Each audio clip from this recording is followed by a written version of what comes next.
많은 사람이 죽고 있고 또 그 주변 국가들까지 위기의식을 느껴서 여러 가지 대비를 하고 있는데 그동안에 너무나 평화스럽다가 대비를 안 타가 보니까 당황하죠. 그야말로 위기를 느낍니다. 헝가리도 위기를 느끼고 그래서 어떻게 보면 우리 대한민국도 위기입니다. 어떤 대통령이 들어와서 성장 가도를 좀 멈추고 막 이랬기 때문에 2년 반 동안에 국격도 추락되고 경제적으로도 많은 추락이 있어서 국민들이 걱정이고 그래서 대통령을 파면하고 새로운 대통령을 뽑고 이게 위기죠. 위기지만 위기에서 위기를 당했을 때 잘 매니지먼트를 잘하면 그 위기를 넘겨서 새로운 더 좋은 상황을 만들 수 있고 위기를 극복하지 못하면 죽는 것입니다. 사람 생명체는 죽는 거고 나라는 망하는 거고 그렇게 되죠. 어쨌든 우리는 극복해야 된다는 의미에서 극복하려면 왜 이런 위기가 발생했느냐, 무엇이 위기인가, 첫째.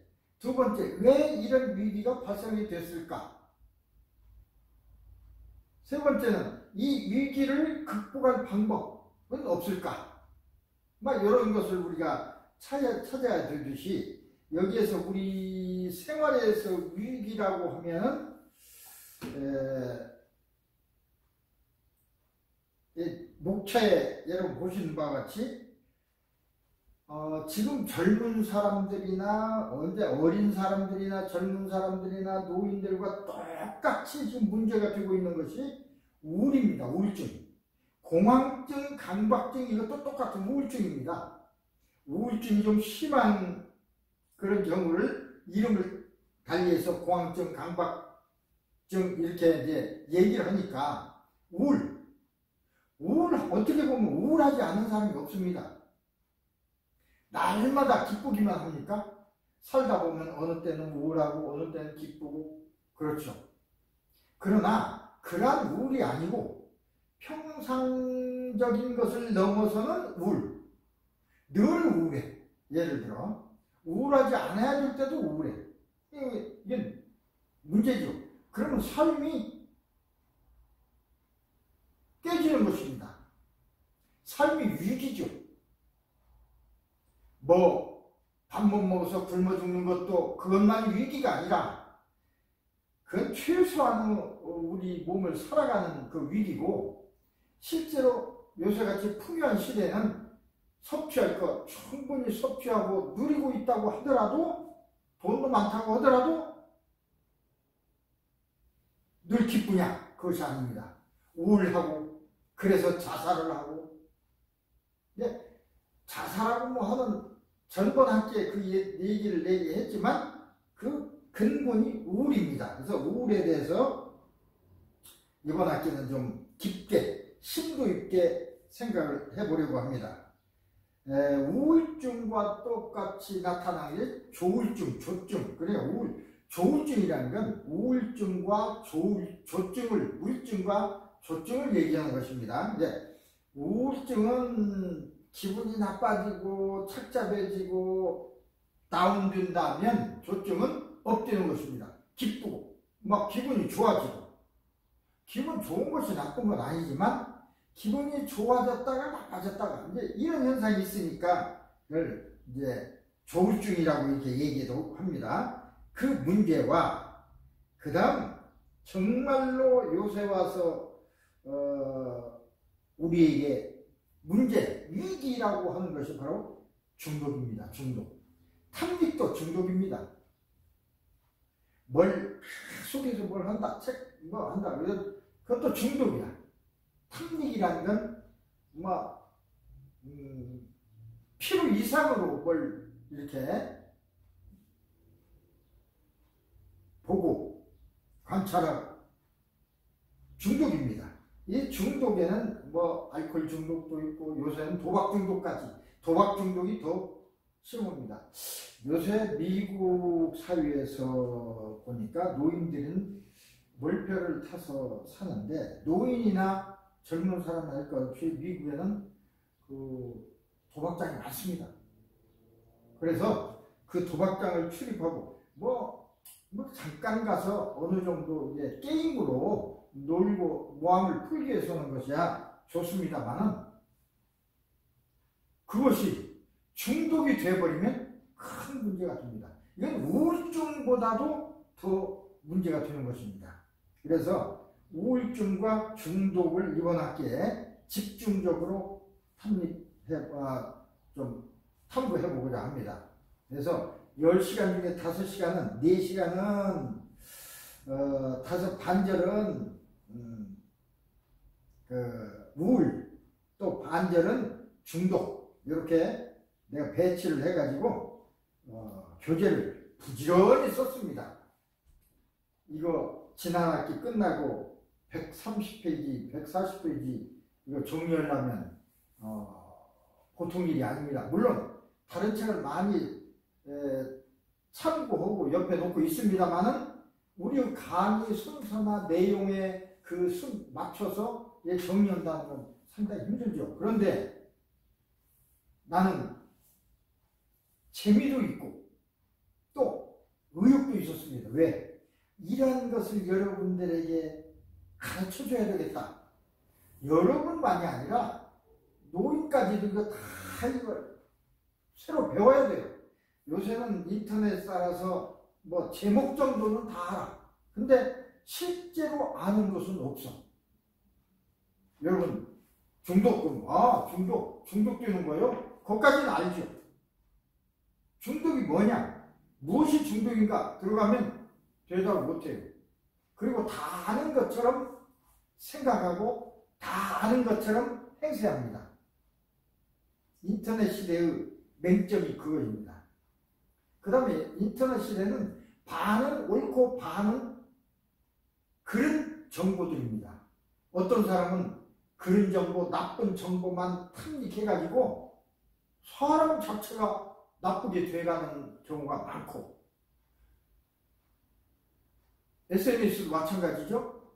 나쁜 정보, 그러니까 나쁜 정보라는 것은 그랬던 정보도 있지만 가짜 정보, 이런 걸 탐닉해가지고 없는 것을 있는 것처럼 해서 얘기하고, 사회적인 큰 문제가 되는 겁니다. 부정이 없는데 있는 것처럼 하고, 잘못이 없는데 있는 것처럼 하고, 그럼 믿을 수가, 어느 정부기관은 안 믿으면 안 되죠. 믿을 만큼 또 정부에서 해야 되겠지만, 그 기관을 믿지 않으면 우리 사회라는 건 믿음으로, 약속으로 이루어진 게 사회입니다. 믿지 않으면 약속을 깨는 것입니다. 사유가 이루어지지 않죠. 사유를 깨는 행동입니다.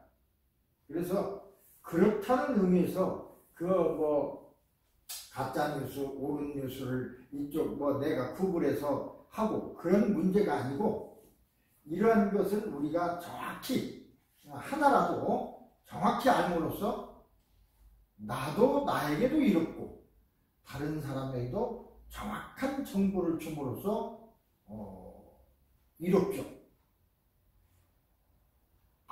조금 아는 지식으로 어떤 사람이 괴로워해, 어떤 병에. 그러면 자기는 그걸로 나섰으니까 이거 먹으면 나서.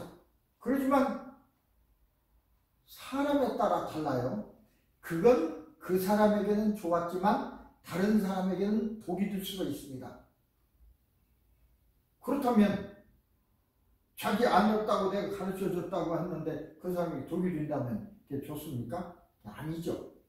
예를 들어서 한 가지만, 우리가 보통 잘못 알고 있는 상식. 우리는 물을 많이 먹어서 독소를 다 빼내야 돼. 물을 많이 먹어야 돼. 그래서 되게 보통 사람, 노인이나 어린이나 할 것 없이 막 PT병으로 하나만씩을 먹어요. 하루에. 의사들이 또 그렇게 권했다고 해서. 근데 의사들이 다 그렇게 권하는 건 아닙니다. 첫째, 많은 물을 마시는 건 좋습니다. 물론 우리의 여러 가지 노폐물을 씻어내고 오줌으로 빼내서 우리 몸을 깨끗이 하니까. 근데 조건이 있어요. 물을 먹으면 그냥 오줌으로 그냥 나오는 것이 아닙니다. 콩팥에서 수십억 개의 사구체라는 것을 통해서 거기서 걸러져서 나오는데, 너무나 일을 많이 시키면, 예를 들어서 콩팥이 하루에 걸러낼 수 있는 양이 사람마다 정해져 있어요. 한정돼 있어요. 물론 건강한 사람은 많이 걸릴 수 있고, 젊은 사람은 많이 걸릴 수 있지만, 늙거나 건강하지 않은 사람은 걸르는 양이 줄어요. 예를 들어서 나의 콩팥은 하루에 1리터를 걸을 수 있는, 오줌으로 만들어낼 수 있는 콩팥인데 1.5리터를 먹어버리다. 그러면 0.5리터는 어떻게 할까요?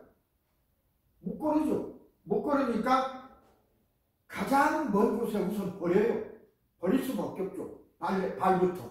그래서 종아리가 붓고 발이 붓고 몸이 붓고, 어떤 사람들 몸이 막 살이 이렇게 쪄 있는데, 내가 보면 살이 아니라 물. 80%는 물이요. 물살이라고 그러죠. 그게 좋은 게 아닙니다. 빠져나가야 될 물을 미쳐, 그러다 보니까 병이 생기죠. 그래서 1리터를 걸러낼 수 있는 사람은 1리터만 먹어야 되고, 1.5리터 걸러낼 수 있는 사람은 1.5리터 먹어도 되고, 근데 무조건 사람에게 많이 먹을수록 좋다고. 그런 것과 똑같습니다. 그러한 잘못된 지식은 큰 피해를 가져올 수가 있습니다. 그런 면에서 이번 학기에 이 위기라고 하는 건, 다른 것도 이제 그러지만 이 위기라고 하는 건 특히 우울증하고 우리가 얘기하는 그 중독, 이 중독 문제, 이 중독은 요새 굉장히 문제가 돼요. 마약, 특히 마약 중독. 마약만이 아닙니다. 요새는 SNS 중독, 이거 큰 문제입니다. 셀폰 중독은 거의 다 중독돼 있어요. 셀폰이 손에 떨어지면 불안해. 그렇죠? 셀폰이 있어야 돼. 그리고 셀폰만 보고 걸어다녀.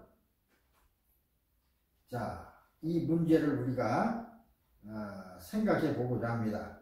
그러면 요번 학기에 여러분 책을 구입하시고, 여기에 물론 강의 들을 적에 이 얘기를 내가 충분히 하겠지만 다 할 수는 없습니다. 다 한다 하더라도 여러분 귀에 스치고 지나가 버리니까 반드시 교재를 구입하셔서 여러분이 이 교재를 사도 절대로 아깝지 않을 정도로 제가 내용을 정말로 애를 많이 써서 만들어 놨습니다. 이것이 그 값어치가 있다고 생각합니다. 이걸 보시고 또 읽고, 읽으면은 그 강의의 기억이 또 생각나고, 그 다음에 기왕 공부를 했으니까 그 공부를 하고도 내용을 모르면 안 돼요. 헛공부죠. 공부를 한 것에 대해서는 다른 사람보다 전문적인 그런 지식을 갖고 있어야 되죠. 자, 차례를 보겠습니다. 우울증, 공황증, 강박장애 이런 것이, 그러니까 우울이다, 공황이다 하는 것은 어떻게 보면 병이 아닙니다. 증상이죠. 증상. 공황이라는 건 일시적으로 어떻게 나타났을 때고, 그것이 문제가 됐을 때는 장애라고 하는, 강박장애라고 하는 이제 병명이 또 되고, 우울증도 요새 너무 심각하니까 다 병명으로 혼동해서 씁니다만은, 병이라고 하는 것은, 그러니까 우리가 어떤 증상은 고치면 되는 것입니다. 그건 병이 아닙니다. 약도 필요 없고, 그러나 그것이 심화돼서 약을 먹거나 치료를 받거나 하지 않으면 안 될 때는 그게 이제 병이 되는 거죠. 자, 우울증과 조울증, 아까 조울증 얘기 있습니다. 그래서 이걸 합해서 조울증, 조증과 우울증. 우울증 따로 있고 조울증 따로 있는 게 아니라 이게 합해 있는 게 조울증입니다. 자, 인간은 왜 우울해질까? 여성과 남성의 우울증, 노인의 우울증, 노인 우울증 다릅니다. 그 다음에 우울증을 어떻게 우리가 관리할 것인가? 우울이 아주 심한 게 공황장애. 죽을 것 같을 때 그게 장애, 공황이라고 합니다. 강박장애. 이런 거에 대해서 한 4시간 내지 5시간을 걸쳐서 이걸 말씀을 드리고, 그 다음에 중독, 탐닉도 이제 중독이죠. 중독 문제의 현실적인 뭐가 중독인가, 제 현실은 무엇인가, 뭐 그에 대한 탐구를 하고, 특히 알코올 중독. 옛날에는 알코올 중독이 많았어요. 문제가 됐었어요. 지금도 알코올 중독이 있지만, 그러나 중독에서 가장 문제가 되는 것은 이제 도박으로 넘어갔어요. 도박으로.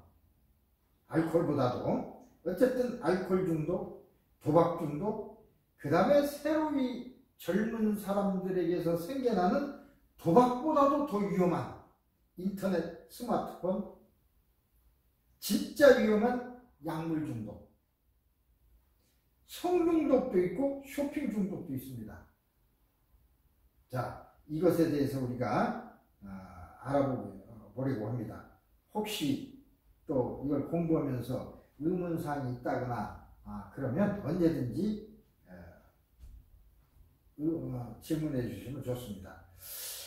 우울, 공황과 강박장애의 관리, 이제 큰 단어를 둘로 했습니다. 우울증하고 도박, 그거하고 이제 나눠서 우울, 공황, 강박장애 관리. 우울증과 조울증, 우울증이란 말도 있고 조울증이라는 말도 있는데 이게 뭐 다른 거냐? 그걸 이제 우리가 생각해 보고자 하는 것입니다.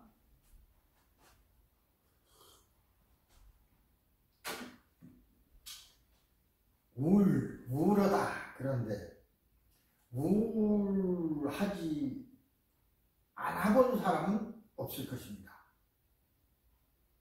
어느 환경이 되면 다 우울한 것은 한 번씩 경험을 하고 수시로 경험을 합니다. 그러면 우리 인간은 왜 우울해지는가? 발생하는 원인은 매우 다양합니다.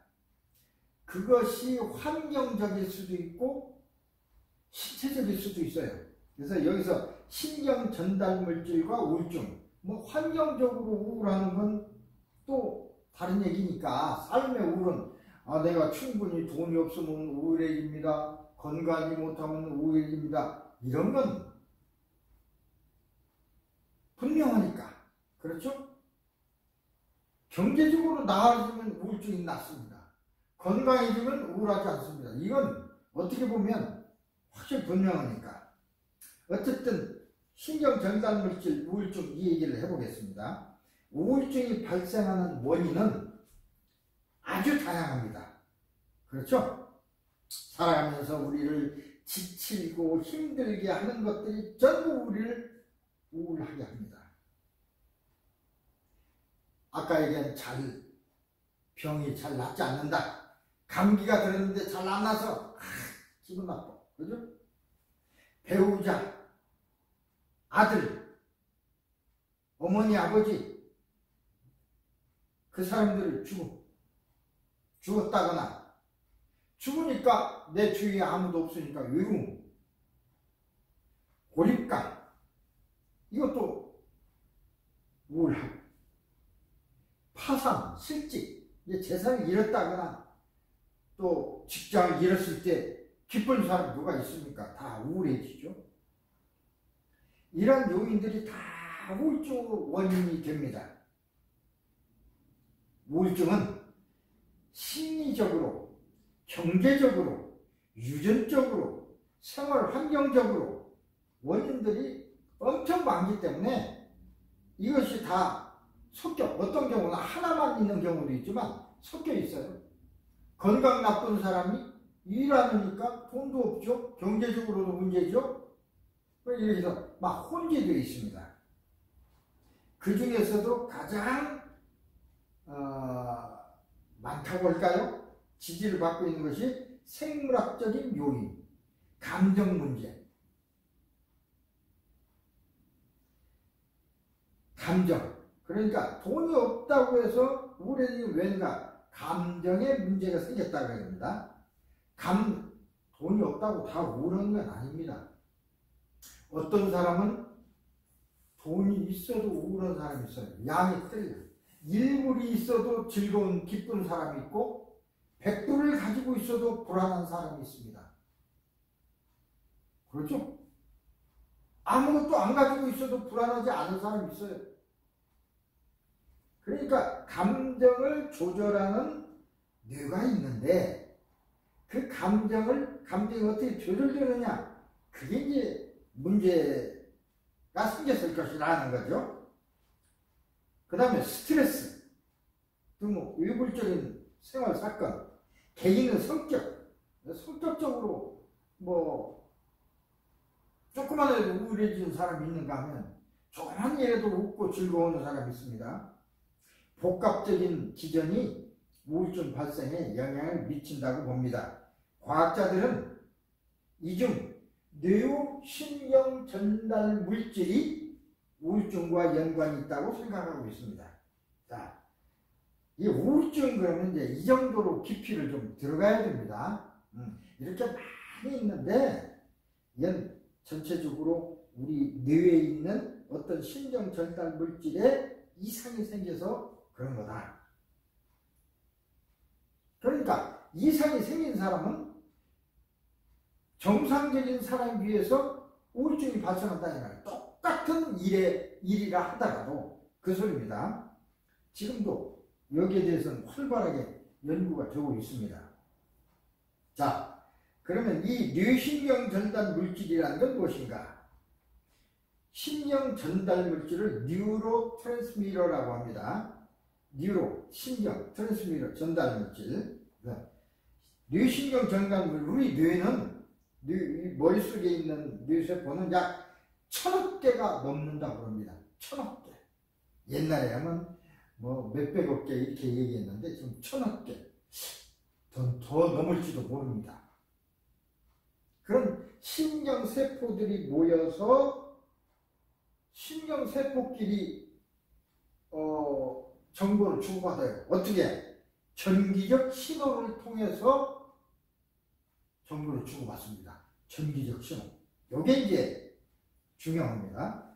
그래서 정보를 통합하고 교환하고, 그러니까 서로 교환하기도 하고 통합하기도 하고 저장하기도 하고, 어떻게 보면 이제 컴퓨터 원리나 같은 건데, 우리 뇌가 컴퓨터 원리와 같은 게 아니고 실제로는 뇌의 원리를 이용해서 만든 것이 컴퓨터입니다. 거꾸로 얘기해야 돼요. 뇌의 기능, 그걸 이용해서 만든 것이 컴퓨터예요. 예, 컴퓨터와 뇌의 그 작동 방법은 같아요. 그래서 처음에 만든 것이 컴퓨터는 아주 조잡했지만 요새는 발달을 하고 용량도 커져서 요새는 사람보다도 더 큰 용량을 가진 컴퓨터, 그러니까 를 만들어냈죠. 큰 야간 엄청난 전력을 소모하지만 그런 정보를 처리하고 있는 것, 그 수많은 정보를 처리하는 속도가 굉장히 전기적인 거니까 빠르죠.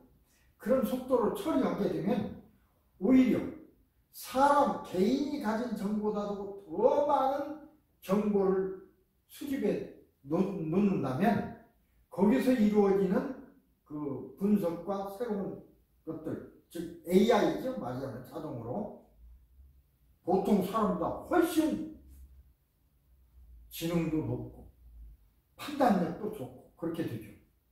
앞으로는 그래서 이런 것을 바탕으로 발달된 컴퓨터, 발달된 어떤 그 정보 저장 능력, 큰 정보 저장 창고를 미국에도 있지만 한국에도 좀 만든다고 보고 있습니다. 데이터 센터라고 그러죠. 거의 데이터 센터 하나에 얼마나 많은 전기를 먹냐면 원자력 발전소 한 개의 전력량을 다 필요로 합니다. 그러니까 얼마나 많은 기계가 돌아가고 있겠습니까? 거기에서 분석해내는 건 대단하죠. 앞으로 그런 시대가 오기 때문에 어떻게 보면 그것에 비하면 사람의 능력이 떨어지죠. 어떤 시대가 올지 모르겠습니다. 그건 분명히 사람은 아니지만, AI는 사람은 아니지만, 생물은 아니지만 생물처럼 행동할 수가 있습니다. 기계가 기계를 만들어내고 생물과 다른 점이 무엇이 있습니까? 기계가 오히려 사람을 지배하는 시대가 올지도 모르겠습니다. 많은 과학자들은 그렇지 않다 그렇게들 얘기하지만 그럴 수밖에 없어요.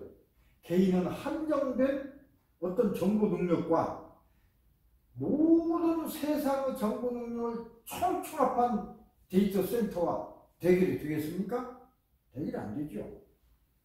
어쨌든 지금 그런 시대까지는 아직 안 왔으니까, 직전에 있으니까 이걸 빨리 이해해야 그걸 우리가 넘어설 수 있어요. 그런 좋은 기계를 우리가 이용을 해야죠. 우리가 잘못하면 우리가 이용당하면 안 되죠. 우리가 이용할 수 있는 그런 세상으로 만들어 가야 됩니다. 그러려면 알아야 됩니다. 저것이 어떻게 해서 돌아가는지, AI가 어떻게 돌아가는지를 알아야지. 무조건 AI로 사람이 인위적으로 만든 기계다 이렇게만 생각하면 안 되죠. 대개 어떤 정보를 처리하기 위해서는 뇌의 한 신경세포에서 다른 신경세포로 전기적인 신호를 보내서 신호를 전달합니다. 전기 신호로.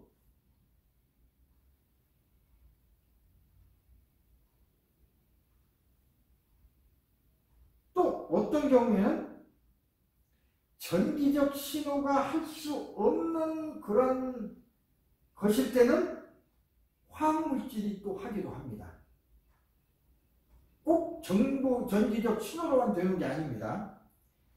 그래서 전기 신호 말고 정보 전달 역할을 하는 화학물질을 신경 전달 물질, 뉴로 트랜스미터라고 하는 것입니다. 자, 그러면 이제 좀 정리가 됐네요. 우울증을 일으키는 것이 신경 전달 물질 때문이다 라고 했는데, 그 신경 전달 물질은 뭐냐?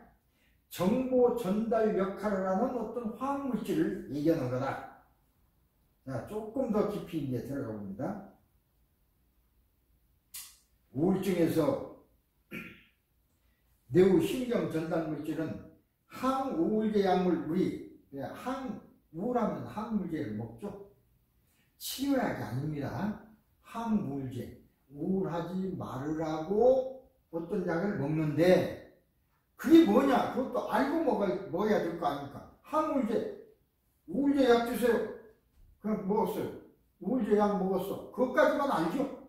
그것이 어떻게 돼서 내 우울증을 없애는지 개념은 알아야 될 거 아닙니까?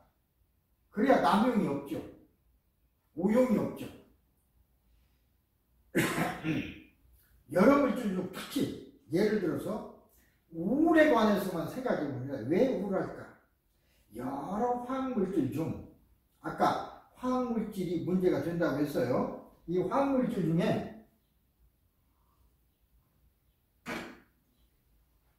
중요한 것이 뭐가 있냐면 이제 발견된 거죠. 세로토닌, 노르에프네프린, 도파민, 여러 성분이 발견됐지만 이것이 우울증에 중요하게 작용한다고 알려져 있습니다. 그러니까 이런 것들이 정보 전달을 잘 하는데, 도파민 물질을 전달하는데 도파민이 적다. 전달 안 해주니까 우울증이 생기겠죠. 그럼 어떻게 해요? 도파민을 여기서 안 생기면 먹어줘야죠. 그게 항우울제예요. 근데 도파민을 먹으면 낫지 않는다는 소리는 어느 양을 먹을 거 아닙니까? 10mg 먹었어. 그러면 10mg이 소모될 때까지는 우울하지 않겠죠. 소모돼버리면 그 뒤에는 또 우울하죠. 그래, 치료제가 아니고 그때그때 그 상황을 약화시켜주는 물질일 뿐입니다. 치료제가 아닙니다. 그런 그런 물질을 먹으면서 항우울제를 먹는 동안에 치료하려고 애를 써야죠. 그게 약 먹으면 치료된다고 생각하고 있어요. 대부분 그렇지 않습니까? 어떻게 보면 그 항우울제 약만 먹으면 그것도 중독이 됩니다. 습관적이 돼요. 처음에는 하나를 먹어서 6시간이 괜찮았는데 점점 이것이 몸에 익숙해져서 하나를 먹어서 3시간밖에 안 가. 그럼 3시간마다 먹어야 돼. 양이 많이 늘어나죠? 계속 가다 보면 한 5년, 10년 가다 보면 이제 안 들어.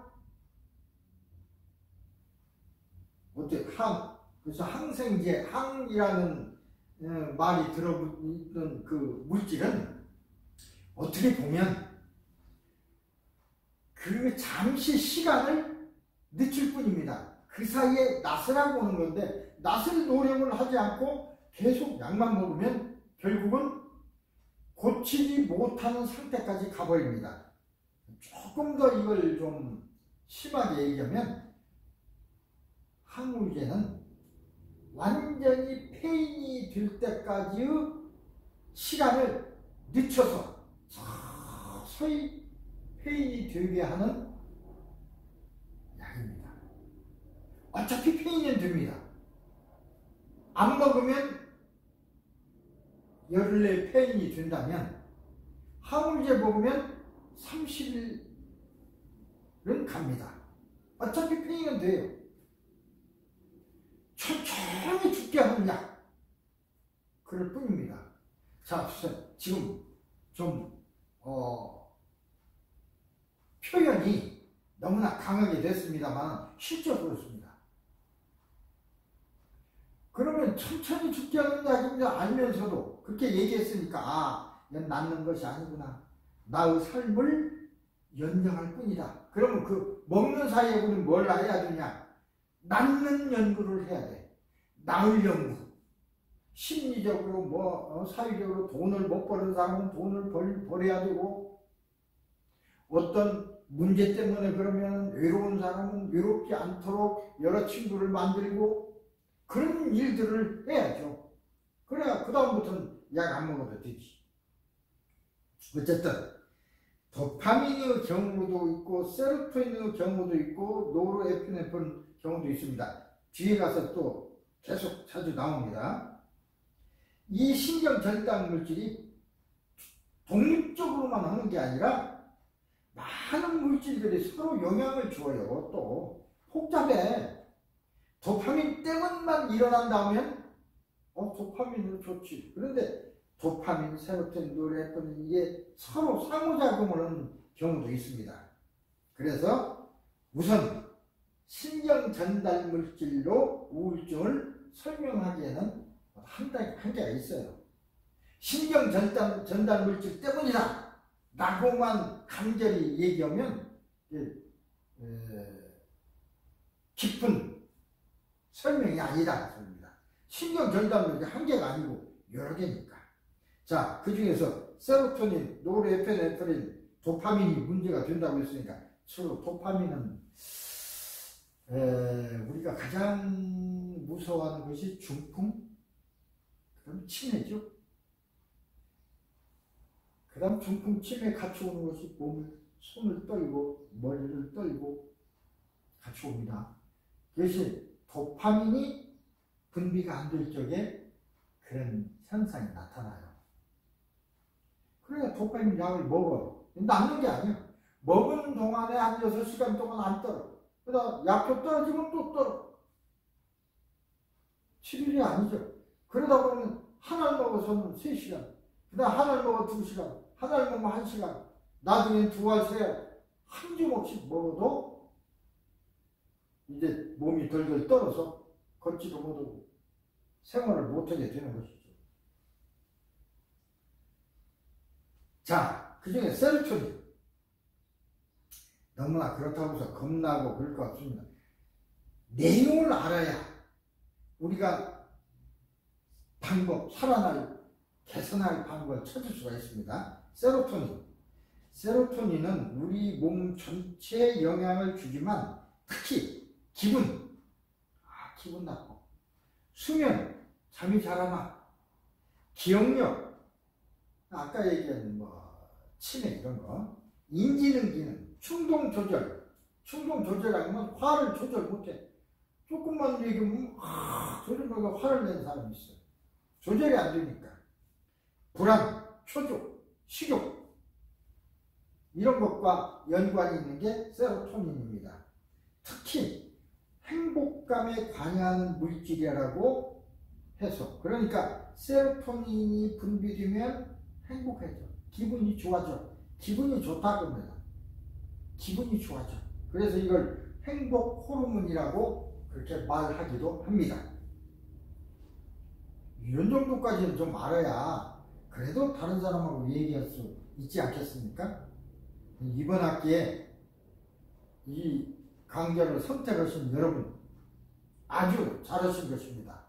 선택 안 하는 사람은 선택하셔야 됩니다. 이런 관계에서 이걸 드려야지.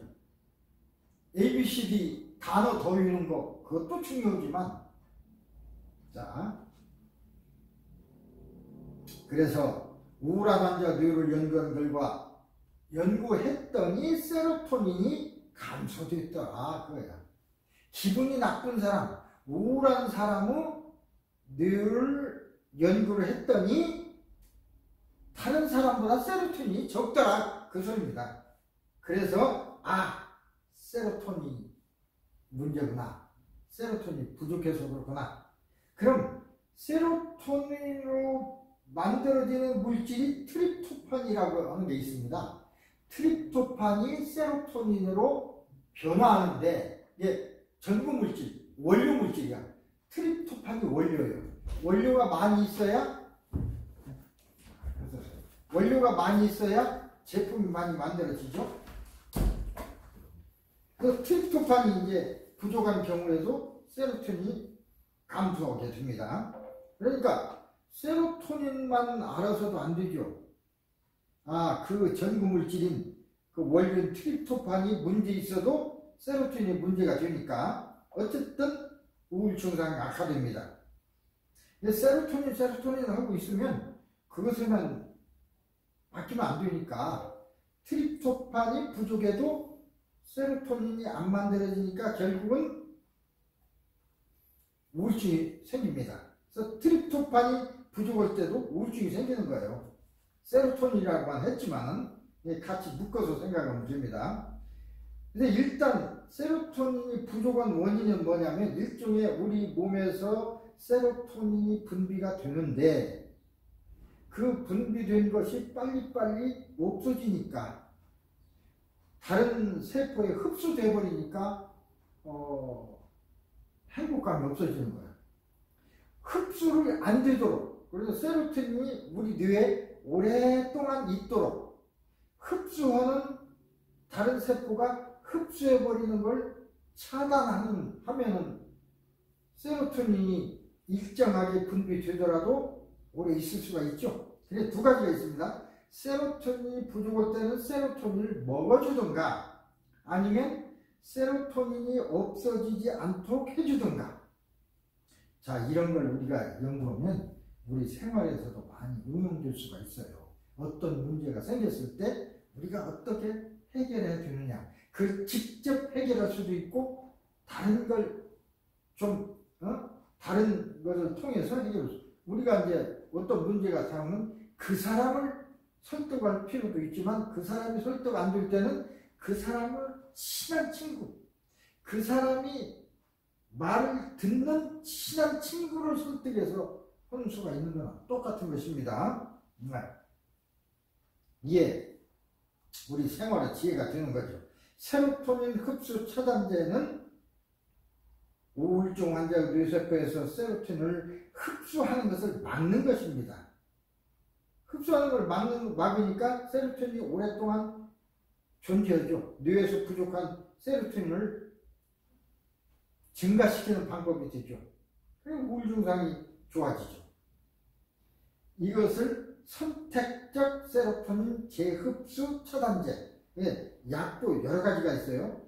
그냥 세로토닌 있고 세로토닌 재흡수 차단제가 있고 결과는 똑같습니다. 세로토닌을 넣어주든지 없어진 세로토닌을 없어지지 않게 차단하든지. 그래서 이걸 이제 약으로 만드는 겁니다. 이 재흡수 차단제가 되는 것이 프리옥세틴, 파록세틴 이런 물질이 차단하더라. 그럼 어떻게 하냐? 이 물질을 먹어주면 되죠. 그래서 약이 생겨나는 겁니다. 그래서 이런 공부를 많이 하면 이제 제약주사, 약을 만들어내기도 하고, 또는 내가 약을 먹는데 트립토판이 부족하다, 뭐 세로토닌이 부족하다는데 파록세틴이라는 약을 줘. 세로토닌이 아니고 파록세틴이지? 모르는 사람은, 이걸 배운 사람은 파록세틴은 세로토닌 흡수를 차단하는 약이지, 프록세틴, 이 약 이름이 달라도 이걸 알면 프록세틴이냐 파록세틴이냐 비슷한 건데 이것은 SSRI 재흡수 차단제로구나, 이렇게 이해를 하면,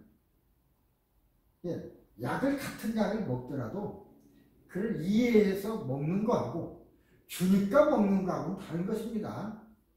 이해하면서 먹는 것이 훨씬 빨리 병이 낫습니다.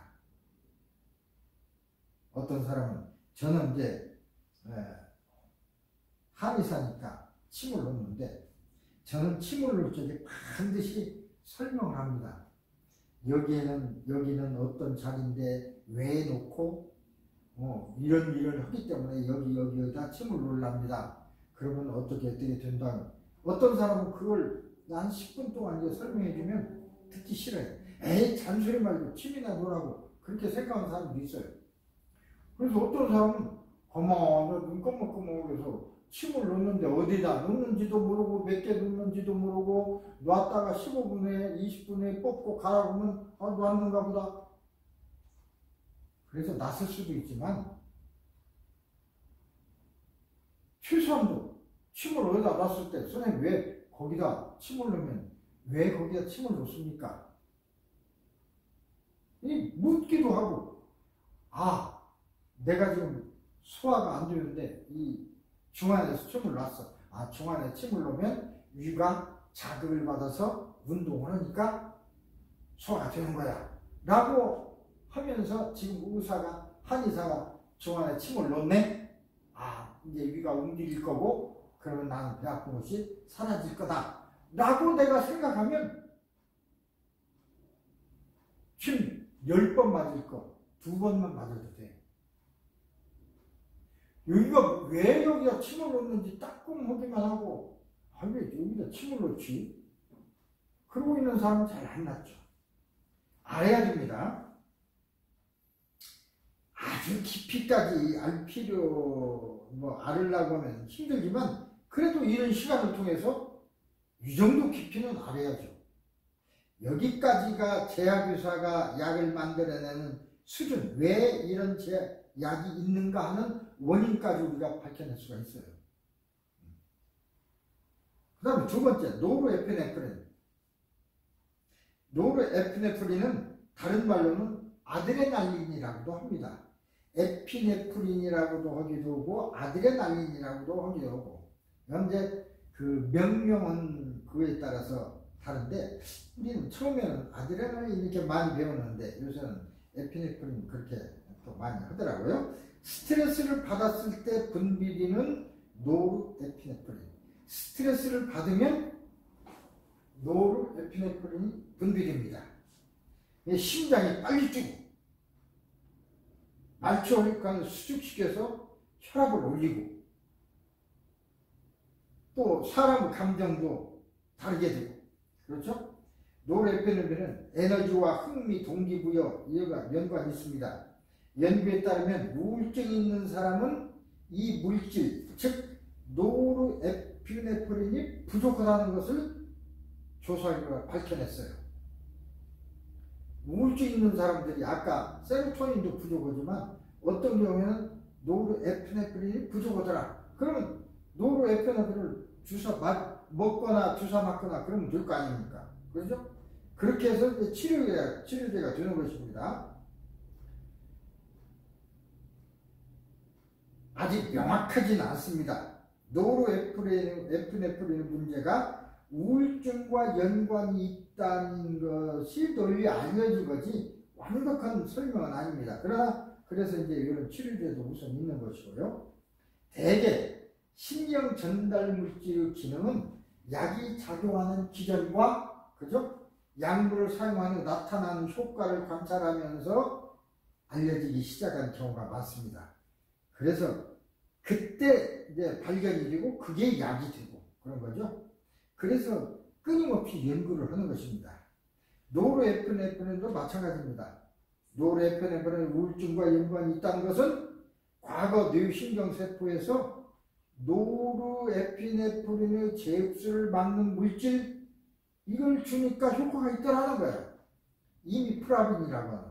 아까 세로토닌의 흡수를 막는 물질은 뭐가 있었죠? 그 두 가지 있었죠? 파록세틴, 프로옥세틴 이런 거.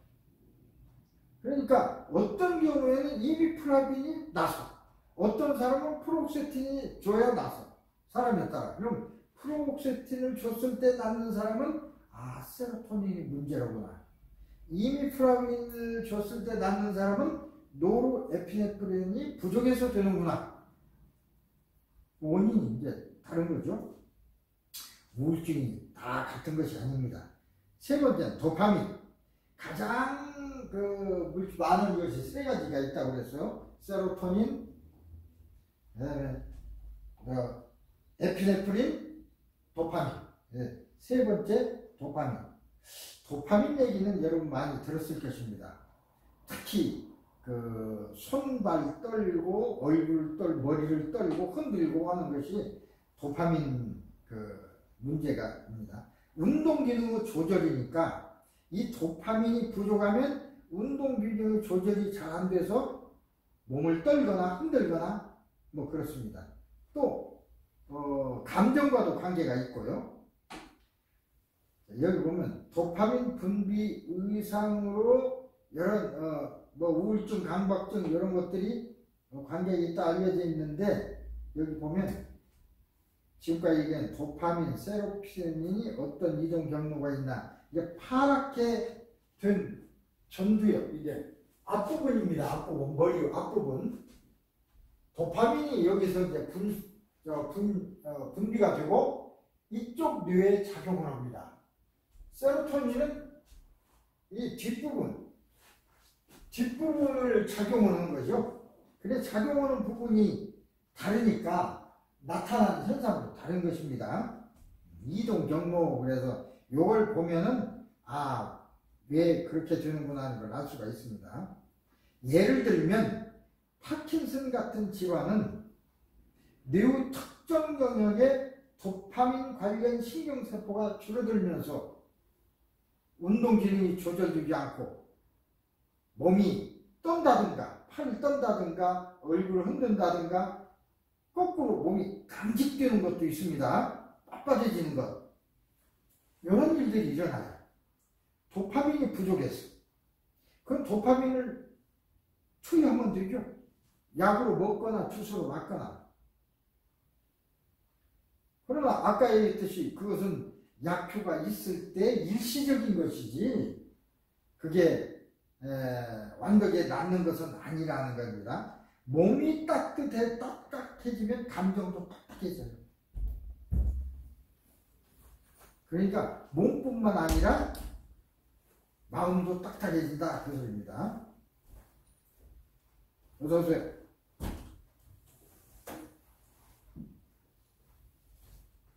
그래서 도파민이 또 너무나 증가됐다. 부족할 때는 그러지만 도파민이 많아졌다. 그럼 이건 정신병적인 증상이나 기분이 너무 들떠. 이번에는 들뜨니까 이런 것과 연관이 있어요. 그래서 도파민의 양이 일정해야지 너무 낮아도 안 되고 너무 높아도 안 돼요. 낮으면 몸이 경직되거나 몸이 떨리거나 너무나 많이 되면 기분이 들뜨게 되거나 그래서 정신병적 증상이 일어나게 되고 그래서 도파민 신경체제가 활성화된 그런 긍정적인 보상이 이루어진 경우에 어떤 특정 행동을 하는 경우에 긍정적인 보상, 이 부분이 좋아지죠. 좋아지는 걸 보면 도파민이 활성화되더라. 예를 들면 도박에서 땄어. 기분 좋죠. 도파민이 확 분서 따는 순간 분비되니까 기분이 좋고 쾌감이 나고 자신감이 있고 반대로 활성화가 감소되면 우울해지고 무기력해지고 의욕이 저하되고 활력이 감소되고. 자, 지금까지는 우울증의 여러 가지 문제들, 화학적인 문제들에 대한 세로토닌, 노르에피네프린, 도파민에 대해서 얘기를 해봤습니다. 그거 말고도 또 다른 물질들이 있어요. 그건 뭐 끊임없이 연구되는 것이니까. 우울증 문제를 조금 더 얘기를 해봐요. 상실과 우울증. 누구나 상실이라는 게 잃어버리는 것. 죽는 것도 잊어버리는 거죠. 로스예요. 상실감, 뭐 우리 그렇게 얘기죠. 상실을 경험합니다. 상실의 대상은 친구를 잃었어. 가족을 잃었어. 아버지를 잃었어요. 어머니를 잃었어요. 자식을 잃었어요. 직업을 잃었어요. 이러면 다 잃는 것입니다. 하지만 이런 상실에 대한 반응은 사람마다 다르죠. 어떤 사람은 조금 슬프다 말고, 그런데 어떤 사람은 계속 슬픔에서 헤어날 수가 없어. 사람에 따라 다른 것입니다. 또 어떤 사람은 돈을 잃을 때 그렇게 상실감이 큰 사람이 있어. 다른 건 괜찮은데, 누구 죽는 건 뭐 괜찮은데, 예를 들어 어떤 사람은 친구가 배반하거나 가까운 친구를 잃었을 때 부모를 잃은 것보다도 더 고통스러워해. 사람에 따라 다르다고 소리입니다. 그러나 우울증에 영향을 주는 심리사회적 스트레스들 중 상실이 가장 큰 요인이다, 그 뜻입니다. 특히 가족의 죽음의 상실. 가족이 죽는 경험은 신체 질병에 의한 건강 상실이나 사업 실패에 의한 경제력 성취감 상실이나 이혼에 의한 관계 상실 등과 비교할 때 더 크죠. 충격 강도가 큰 것입니다. 물론 사람에 따라서 충격 강도는 다르다고 했습니다. 그러나 일반적으로 나와 가까운 가족이 죽는 것이 상실감이 어느 때보다도 크죠. 높죠. 강하죠. 특히 배우자, 부모보다는 배우자. 예를 들어서 제가 잘 아는 분, 어떤 분, 한 분 있는데 90세가 넘었었습니다. 부인이 2살 더 많기 때문에 그때 한 3년 전 그때 나이로 96세였습니다. 남편은 94세고. 그런데 제가 일주일에 한 번씩 다니면서 침도 맞고 치료 약도 주고 그랬는데 그게 나을 병이 아니야. 늙어서 이제 힘이 없으니까 침대에만 누워 있어요. 먹는 것도 적고 그러니까 기운이 없으니까 이제 침대에만 누워 있어. 그래도 침대에서 있기라도 있으니까 괜찮았어요. 그러다가 코로나에 감이 돼서 세상을 떠났습니다. 세상을 떠난 날 뭐 슬프죠. 저 장례식장에 가서 장례를 치르고 묻고 집에 돌아왔습니다. 나도 그때 갔다 왔는데 돌아왔는데 한 3시쯤 돼서 4시쯤 돼서 전화가 왔어요. 나한테 전화를 좀 김현정, 나 들어와보니까 아무도 없어. 와이프하고 있다가 와이프 묻고 왔으니까 아무도 없죠. 그걸 모르는 게 아니야. 들어오니까 아무도 없는 거야. 왜냐면 미치겠더래. 나 어떻게 해야 돼? 그런 전화를 받은 적이 있습니다. 죽음에 대한 상실이 얼마나 클까. 지금은 이제 그걸 극복하고 잘 살고 있습니다만, 배우자 상실이 뭐 어떤 부모나 자녀보다도 더 큽니다. 물론 어떤 경우에는 배우자 사이에 아주 금슬이 좋을수록 그것이 컸을 것이고, 금슬이 나빴을 때는 오히려 또 반대일지도 모르겠습니다. 요새 배우자로서 꼭 사랑하고 사는 관계만 있는 게 아닙니다. 여당 10쌍의 부부가 있다면 진짜 지금처럼 죽으면 나도 죽을 것 같은 그런 관계인 사람은 한두 사람밖에 안 죽어요. 그 다음에 대여섯 사람은 그저 그래요, 사는 게. 그 다음에 나머지 한두 사람은 원수요. 남편 죽인 아내도 있습니다. 아내를 죽인 남편도 있습니다. 죽이기까지 하는 사이인 그런 관계도 있어요.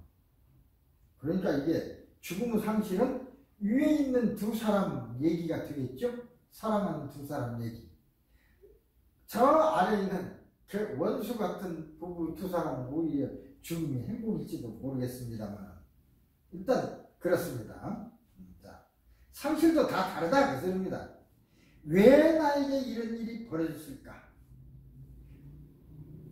다른 사람도 다 그런 일이 벌어지죠. 그렇지만 왜 나에게 이런 일이, 왜 마누라가 죽을까? 정말 분노하고 화나고, 분노에 대해서는 지난 학기에 얘기를 했습니다만, 이 분노도 앵거도 다 그런 마음에서 생기는 것입니다.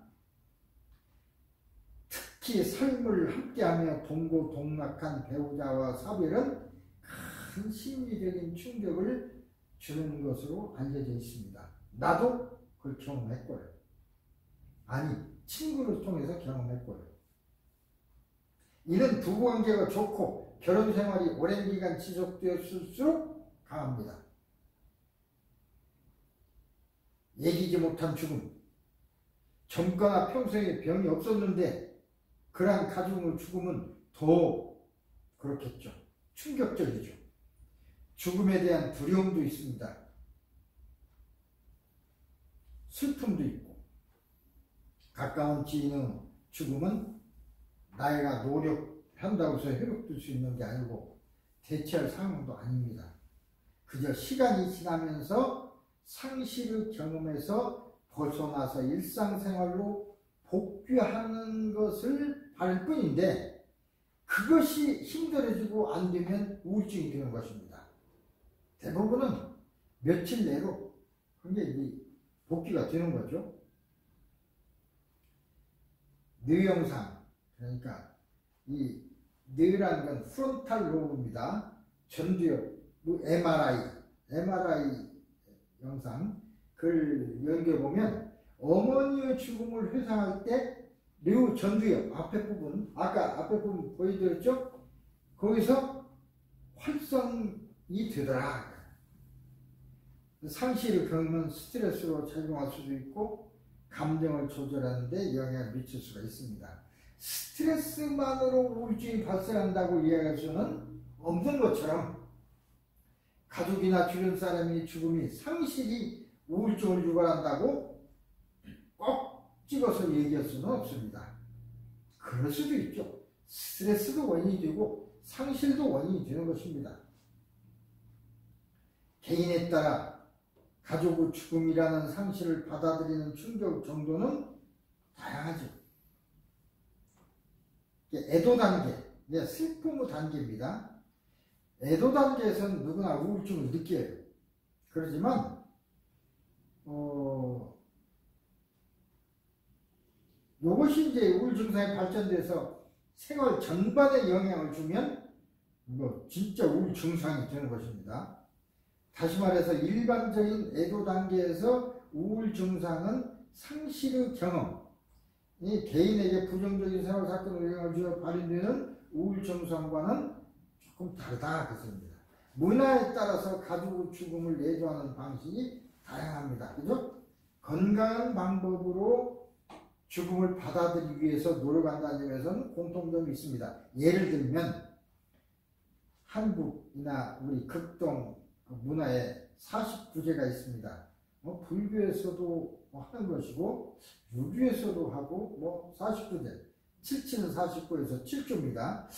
기독교에서도 49제가 없다고 그러지만 기독교에서도 77, 49 얘기가 있습니다.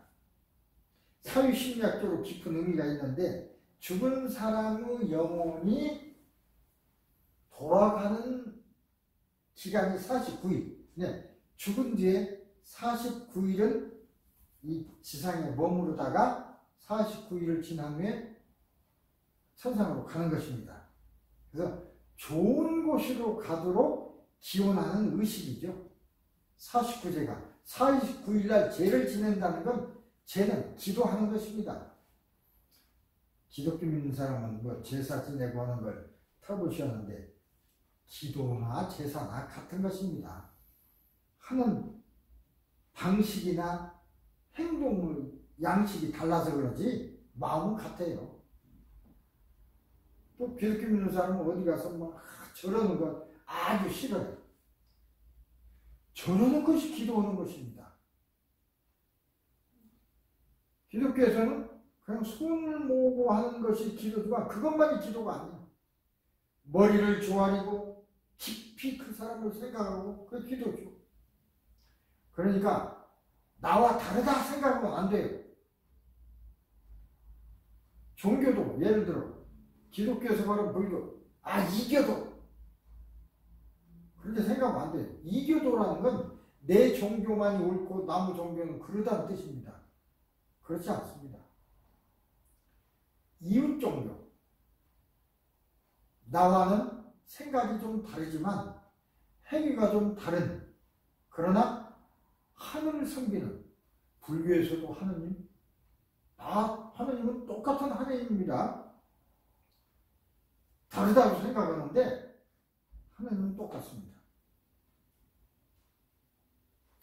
자, 애도 단계. 애도는 슬픔이죠. 슬퍼하는 걸 애도라고 합니다. 여기 애도 그리프로 있지만 슬퍼함. 상실에 대한 자연스러운 슬픔. 이게 애도입니다. 상가에서 애도한다고 그러죠. 말이 생각 안 나는 우리말로 그냥 슬퍼하는 겁니다. 꼭 애도라는 말만 써야 좋은 게 아닙니다. 우리 한문말로 애도, 우리말로 슬픔. 우리말이 오히려 더 좋습니다. 슬픔은 한문에 없습니다. 그게 슬픔. 특히 가까운 가족이 죽음을 느끼는 감정들은 대부분의 사람에서 비슷할 것입니다. 가족의 죽음 뒤에 나타나는 슬픔의 과정은 공통적으로 하나, 둘, 셋. 첫 번째, 충격과 부인. 충격적이죠. 믿으려고 하지 않아요. 어머니 돌아가서 도저히 믿기지 않네. 어디까지도 내가 뵀는데 갑작스러운 감정에 압도되어 슬픔과 그림이 함께 밀려옵니다. 긴 사람은 2, 3개월도 갑니다. 두 번째, 지속적이고 강하게 고인을 생각하는 시기. 바로 끝난 사람도 있어요. 대개 6개월에서 1년 정도 시기. 세 번째, 절망과 우울증의 시기. 애도 반응이 지속이 되고 죽음을 현실로 받아들이지 못해서 받아들이지 못하면 이제 절망과 우울이 되는 것입니다. 네 번째, 회복의 시기. 일상생활로 복귀되어 이루어지면 또 죽음도 잊어버려요. 돌아가시고 돌아가셨다. 그리고 새로운 일을 찾고 가족의 죽음으로 이전처럼 같이 돌아갈 수는 없지만 자신의 삶을 새롭게 꾸려나가라고 합니다. 회복 이제 회복 시기야. 빨리 와야 되겠죠. 죽음과 애도에 대한 5단계가 있습니다. 키블러 로서라는 사람이 1969년에 그 저서에서 죽음과 애도에 대한 5가지 심리 변화를 소개했는데 그게 이제 5단계가 부정, 분노 단계, 타협 단계, 우울한 단계, 그 다음 수용 단계. 수용하는 거야. 그 맞춰서 나타난다고 이렇게 했지만 꼭 이와 같은 순서로 나타나는 건 아닙니다. 이런 연구가 있으니까 소개하는 것입니다. 이 소개를 막 그대로 믿고 그대로 또 적용하는 것만 아닙니다. 이렇게 될 수도 있고 그렇지 않을 수도 있습니다. 여러 단계가 함께 나타날 수도 있고 그냥 간결하니 며칠 몇 주 어떤 때는 만에 없어질 수도 있고 어떤 사람 1년, 2년, 몇 년 걸릴 수도 있고 사람에 따라 달립니다. 지속되는 애도 과정은 어쩌면 정상적인 반응인데 이 과정을 벗어나 그러니까 어느 순간 이건 좋은데 어느 정도 시간이 흐른 후에도 계속 슬프다. 이게 문제지요. 이건 사랑하는 사람이 죽은 후 약 6개월 정도 지났음에도 불구하고 여전히 그 사람 막 무덤에 찾아가서 울고 땅을 치고 그러다면 평상이 아니죠. 평상으로 회복해야 하는데 이럴 경우 슬픔과 우울, 위축, 불안, 초조감 이런 증상이 보이게 됩니다. 병적인 상태로 되는 것입니다. 연구에 따르면 이때 항우울제 SSRI 아까 얘기했죠? 세로토닌 제흡수 차단제. 세로토닌이 부족하니까 세로토닌을 넣어주면 기쁘잖아. 슬픔을 잃어버려요. 그래서 이걸 먹으면 항우울제를 먹으면 좋다는 보고도 있습니다. 그렇지 않은 사람도 있지만 효과 있는 이유가 그래서 있습니다. 지속되는 애도 어떤 사람은 계속해서 1년이 지났는데도 슬퍼하고 그 슬픔에서 헤어나지 못하는 경우를 외상 스트레스 반응으로 하나로 치부하기도 합니다. 그럴 수도 있죠. 전쟁터에서 나갔던 사람이 외상 스트레스죠. 어떤 병으로 해서 요새 치료를 합니다만 심리적인 그것이 되겠습니다. 특히 질병, 사고가 아닌 자살로 가족을 잃었다. 내 딸이 자살했다. 아들이 자살했다. 그러면 정신적인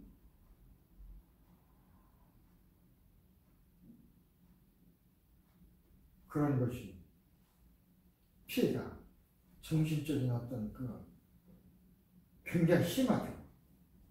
어떤 때는 분노, 어떤 때는 죄책감, 어떤 때는 고립감 이런 것들이 막 밀려오면서 잠도 못 자고 불면증, 잠을 못 자면 불면증, 우울해지면 우울증, 그죠? 그래서 정신과 상담을 받는 경우도 있습니다. 상담한다고 그래서 나서면 좋지만 일반적으로 상담은 타이른다, 그 말을 들어준다 그렇게만 해서 낫는 게 아니고 그 사람의 불면증 원인 그랬을 적에 그걸 이기는 방법 이것을 이제 잘 해줘야 되겠죠. 그렇게 해줘도 안 났을 때 물질이 문제가 있을 때 예를 들어 세로토닌 분비가 문제가 있다 그러면 그때는 약을 줘야죠. 그것과 함께 상담과 함께 약을 같이 먹는 건 좋은데, 어쨌든 한편으로 가족을 잃었을 때 그 유가족의 자살 위험도는 일반인의 자살 위험도보다 6배 높다고. 그러니까 고립감, 죄책감, 분노, 또 우울감, 이런 것들이 얼마나 심한지 알 수가 있습니다. 같이 따라 죽는 경우도 있어요. 노인들의 경우에 오랫동안 간호를 하는 아내가 세상을 뜨면 남편도 2, 3개월 안에 그냥 세상을 같이 뜨더라고요. 어떤 사람은 일주일 만에 죽는 사람도 있어요. 근데 다른 사람들 얘기 들으면 데려갔다고 그러는데, 데려간 게 아니고 그 상실감, 못 이길 정도 상실감에 죽음에 이르는 것입니다. 그 상실감이 얼마나 큰 것인지 그걸 알 수가 있죠. 어떤 사람은 상실감을 이기기 위해서 막 술을 마시는 사람도 있어요. 마약을 먹는 사람도 있고. 또 그 문제가 또 생기게 됩니다. 어쨌든 전문가와 상담을 통해서 도움을 받는 것이 좋습니다. 반드시 도움을 받아야 되고, 우울증 인지적 왜곡. 그 인지적 왜곡은 이제 우리 기억력, 인지력의 얘기입니다. 우울증은 우울한 기분이라고 해서 우울증이라고 꼭 단정할 수만은 아닙니다. 없습니다.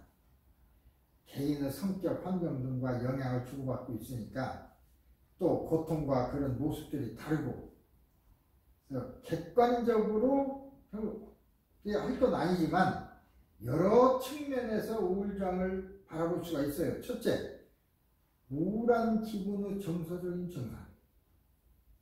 우울한 기분으로 인해서 위축되고 활동력이 저하되는 행동적인 증상. 정서적으로 문제가 나타나고 행동적으로 문제가 나타나. 어떤 사람은 식욕죠. 밥을 안 먹어. 밥을 못 먹어. 두통이 와. 골치. 어떤 사람은 풀리지 않는 어떤 일이 생기면 아이고 골치야. 그러죠? 실제로 골치가 아픕니다. 두통. 소화도 안 돼요. 스트레스 받으면 소화가 안 돼요. 이런 생리적인 증상이 나타나는 사람도 있고, 열등감, 부정적인 생각 등으로 인지적으로 나타나는 경우도 있고. 그러니까 다 나타날 수도 있지만 이 중에 어떤 것만 더 특별히 나타날 수 있습니다. 특히 이 중에서 인지적 증상은 인지 이론에 의해서 설명될 수가 있습니다. 1960년대 백이라는 정신의학자가 발견한 것인데, 우울증 인지치료, 인지치료라고 하는 그런 연구를 단순히 주변 상황을 수동적으로 받아들이는 존재만 아닙니다. 항상 주변에서 일어나는 일들이나 자신의 반응을 관찰하고 이를 해석하고 의미를 부여해서 받아들이게 되는데, 이때 무언가를 알게 되는 걸 인지라고 합니다. 그런데 우울증 환자들은 이 인지 능력에 문제가 생기는 거예요. 이게 인지적 왜곡이라고 합니다. 다시 얘기해서 주변의 자신의 환경과 스스로에 대해서 긍정적인 부분보다는 부정적인 비관적인 생각을 많이 하는 사람이 있어요. 그렇죠? 어떤 사람은 별거 아니게 생각하는데 어떤 사람은 아주 비관적으로 생각해요. 이런 부정적이고 비관적인 생각이 지속되면 사고과정을, 인지 능력이, 우리 한국에 얘기해 볼까요? 요새 한국은 상당히 양극화되어 있어요. 노인들하고 젊은이들하고 생각이 달라서 젊은이들은 노인들을 꼴통이라고 하고, 노인들은 자기 생각을 바꾸려고 하지 않아요. 자기 생각 못하고 생각해요. 그래서 부자 간에도 싸우고 젊은이와 싸우고 대화가 단절되고 특히 선거에도 영향을 끼치고 제 얘기를 해보겠습니다. 저도 젊은이들이 꼴통이라고 하는 그런 나이니까. 근데 저는 꼴통은 아닙니다. 어쨌든 저는 월남도 갔다 왔습니다. 그 당시에는 한국이 굉장히 가난했어요. 6.25 지나고 다 폐허가 돼서 거기도 군사혁명까지 일어나서 있지만 먹을 것이 없고, 그러니까 미국에서 밀가루, 그 돼지나 먹는 옥수수가루 받아다가 그것도 그냥 많이 주는 게 아니고 죽 써서 먹고 이렇게 살았습니다. 여러분들이 지금 통닭에 불고기에 배불리 먹고 있지만 우리 어렸을 때 그렇게 살았습니다. 배고파서 점심이라는 건 없었습니다. 아침도 굶는 사람이 있었어요. 그래서 군을 갔는데 마침 월남전이 일어났어요. 얘기하려면 박 대통령이 어떻게 하면 우리 사람들을 잘 살게 하고 있을까 해서 독일에 갔습니다. 독일에 갈 때도 비행기 탈 돈도 없었어요. 비행기도 없었고, 지금은 전용 비행기가 있지만, 그런데 그때 당시 독일의 리프케 대통령이 불쌍히 여겨서 독일에서 자기 비행기를 보내줬습니다. 그래서 그 비행기 타고 독일에 갔어요. 그 당시 그랬습니다. 그래서 그 독일 대통령에게 물었습니다. 어떻게 우리가 좀 잘 살게 할 수 있는 방법이 없습니까? 그랬더니 지금 한국의 상황으로서는 힘들다. 도로가 있어야, 예를 들어 부산에다 큰 어떤 물건이나 큰 공장을 세우면 물건이 만들어서 서울로 하루에 이송시켜서 빨리빨리 전국에 배달되는 거지, 지금처럼 말 타고 다니는 그런 마차 그런 도로 가지고는 안 된다. 경부 고속도로, 호남 고속도로를 만들어라. 그게 조언했다고 해요. 돈이 있어야지. 만들 기술도 없고, 선대건설이 그때 좀 있었습니다. 어쨌든 만든다 하더라도 돈이 없어요. 돈이 없으니까 돈을 대줄 수는 없고, 그래서 이제 월남전이 벌어졌을 적에, 물론 미국의 요청이기도 합니다. 파병을 했죠. 한 4개 사단, 나는 메모 사단으로 갔습니다. 그때 확실한 건 모르지만 말에 의하면 이제 병장 하사관들이 그때 당시 한 달 공급이 $300였습니다.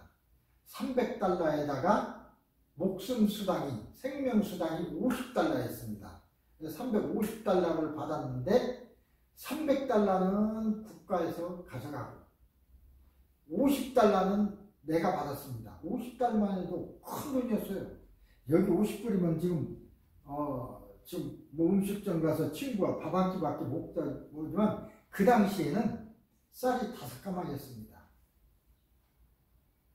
그것마저 커요. 그리고 300달러는 국가에 헌납했어요. 그 돈을 가지고 경부 고속도로를 낸 겁니다.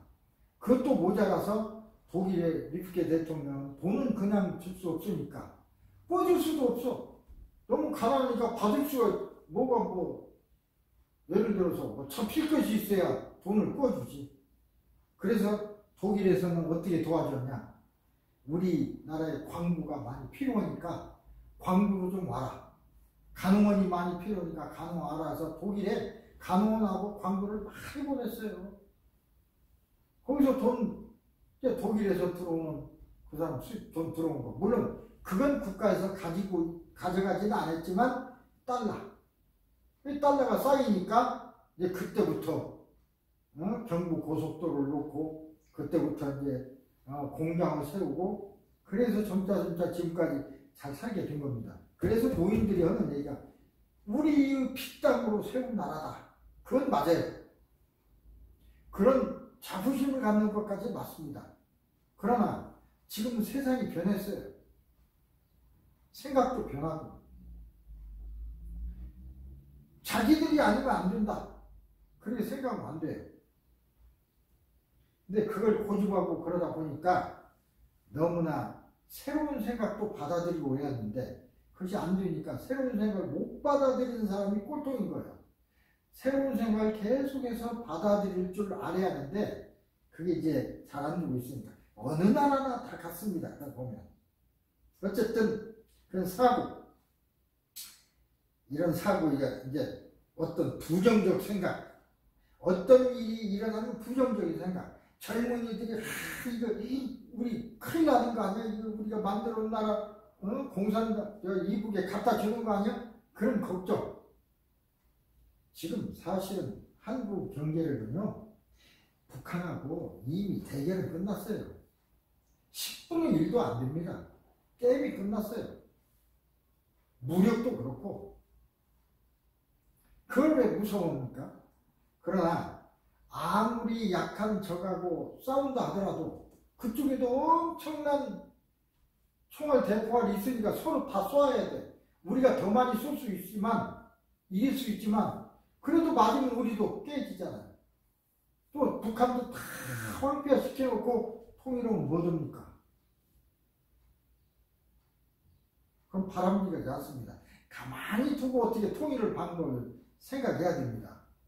통일이 이루어지는 순간 인구는 프랑스나 독일과 같아집니다. 경제력도 프랑스나 독일과 같아집니다. 땅 넓이도 같아집니다. 그래서 10대 강국이 아니라 5대 강국에 들 수가 있다는 것입니다. 어쨌든 사고, 우울한 기분만을 주로 느끼게 되면 우울증이 유발되는 것이죠. 이런 사고를 자동적 사고라고 합니다. 아까 꼴통도 자동적 사고야. 무슨 일을 얘기만 하면 그렇게 해석을 해요. 나쁜 쪽으로.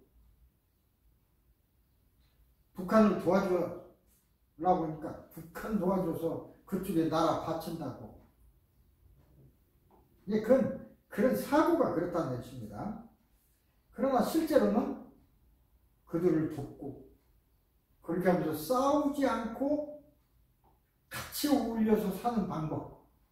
어떤 상황이 되면 그냥 합쳐버리면 되는 것이고, 우리가 여기 이제 다 같이 살았어요. 왔다 갔다 했습니다.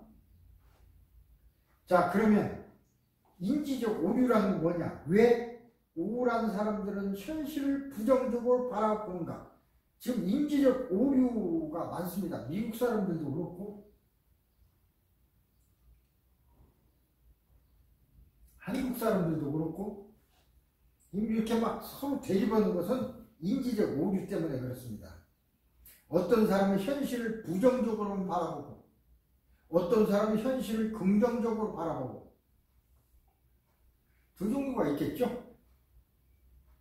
우울한 사람은 자신이 처한 상황을 실제보다 부정적으로 어둡게 생각합니다.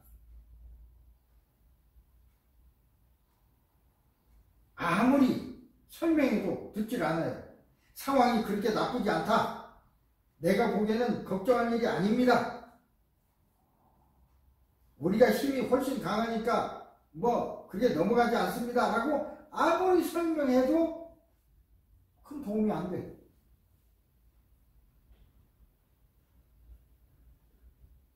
그게 바로 부정적으로 보는 것이죠. 이분법적인 생각. 꼭 이분법이라고 이렇게 되게 세상은 이분법으로만 앉으세요.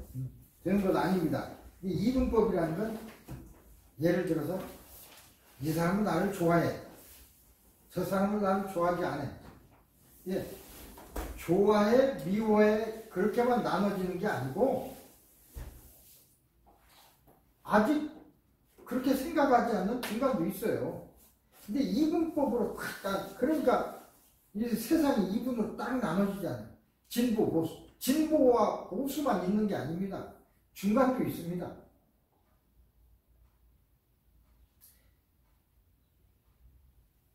표정이 어두워지면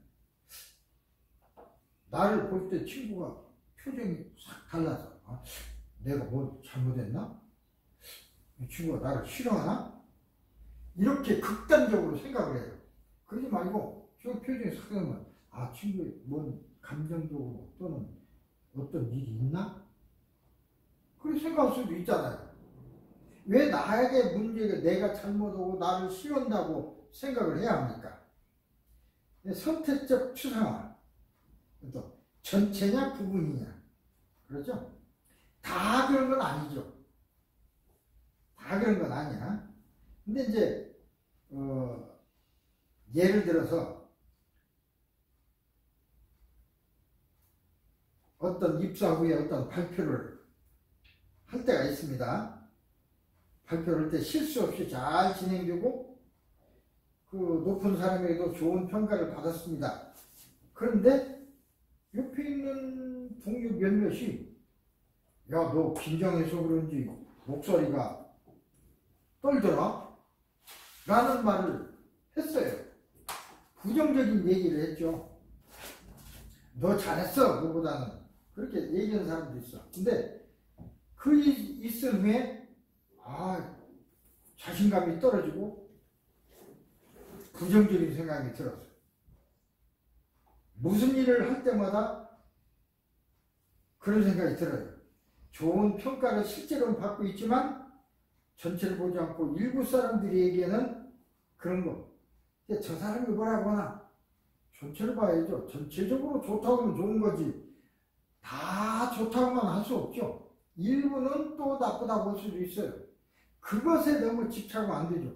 그것에 집착하면 부정적인 사고로 주는 것입니다. 과도한 일반화. 예를 들어서 몇 번 그런 걸 가지고 항상 그렇다고 생각하는 것.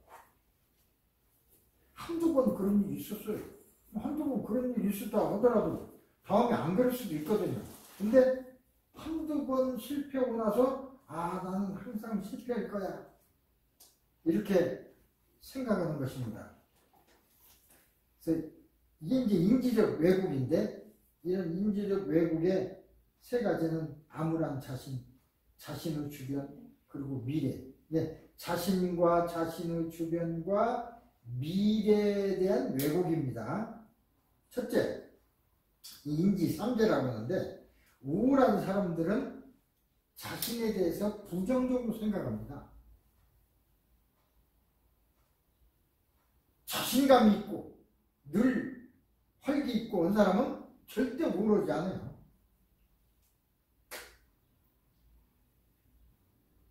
자기 자신을 평가하고 자신의 모습을 바라보는 것을 우리는 자기 개념, 셀프 컨셉이라고 그러죠. 인생을 살면서 경험하는 다양한 일들과 대인관계 등에서 영향을 받는데 우울한 사람들은 직장에서 실수해야 돼요.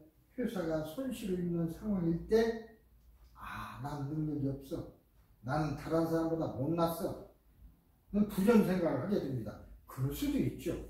손실을 입힐 수도 있고 어떤 경우에는 오히려 도움이 될 때도 있잖아요.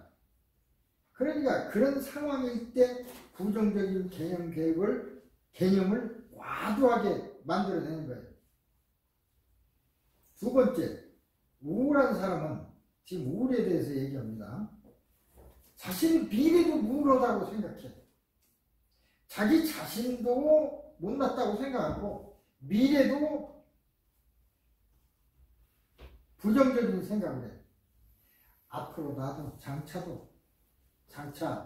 앞으로도 더 이게 악화됐으면 됐지 도와주지 않을 거야. 이렇게 생각하는 것입니다.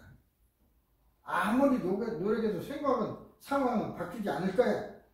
실패하고 나는 실패만 하게 될 것이고 이런 미래를 우울하게 나쁘게 보는 부정적으로 보는 이런 사람이 우울합니다. 세 번째, 우울한 사람들은 주변 환경을 부정적으로 봐요. 자기 주위를 내가 뭘 해야 되는데 주변 환경이 이래서 나쁘고 이런 자신 주위에 있는 사람들이 나를 이제 도와주지도 않고 이렇게 생각해. 그러니까 그 사람 얘기는 주변에 나는 잘하려고 하는데 날 도와주려고 하지도 않고 나를 이해하는 사람이 없다. 또 우리 가족은 모두 나에게 뭔가를 요구하기만 하고 날 이해해 주지 않는다. 세상이 너무 각박하고 경쟁적이다. 이런 식으로 생각을 하는 것입니다. 그게 이제 그런 식으로 생각하는 사람들이 우울하죠. 이처럼 주변에 대해서 부정적으로 생각하다 보니까 다른 사람들에게 도움을 요청해도 도와주지 않을 것이라는 지레짐작. 그래서 친구, 가족 실제로 부탁하지도 않아요. 해보지도 않고. 물론 부탁을 하면 들어줄 수도 있고 안 들어줄 수도 있죠. 그래서 우울 증상은 더 악화되고 부정적인 생각은 강화되고, 그래서 노인들이 대개 그런 경우가 많습니다. 역기능적인 인지 도식 또 하나의 상황의 다른 사고 틀, 그러니까 역기능적 인지 도식이라는 것은 하나의 상황에 대한 다른 사고 틀을 얘기하는데,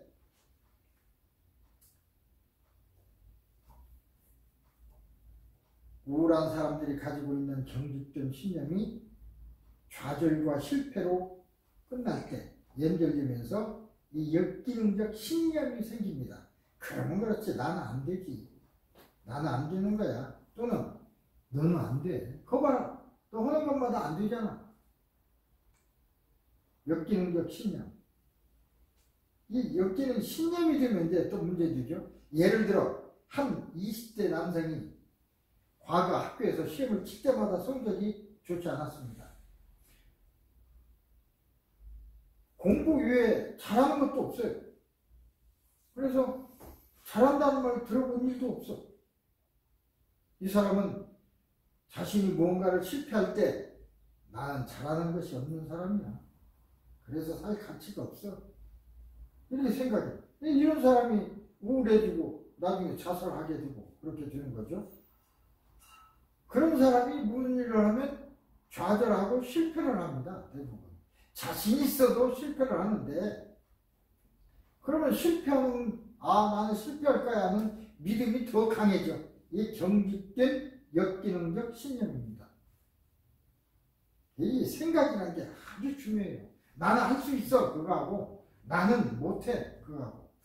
제가 제 얘기 한번 해볼까요? 글쎄, 저는 한의만 아니라 최면학도 배우고 여기서 그것도 가르치고 그랬습니다.